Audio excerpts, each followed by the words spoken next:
pokażę Wam kilka rolek z tego oto miejsca, czyli z bardzo znanego miejsca na Placu Czerwonym, ale pokażę Wam te ujęcia z wewnątrz, z wnętrza tego miejsca.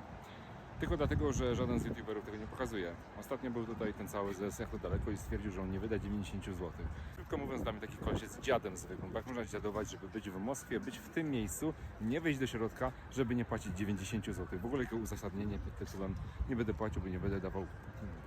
Nie dajesz mu tych pieniędzy, bo te pieniądze, które tutaj zarabiają, idą właśnie na renowację takich obiektów, na ikony oraz na to, żeby to cały czas służyło ludziom takim jak ja, nie jak on, który pochodził sobie po chodniku i poszedł do domu. O, taka była jego wycieczka, tak więc zapraszam do środka. Билеты там показывать, да? Да, там дальше у нас контролер.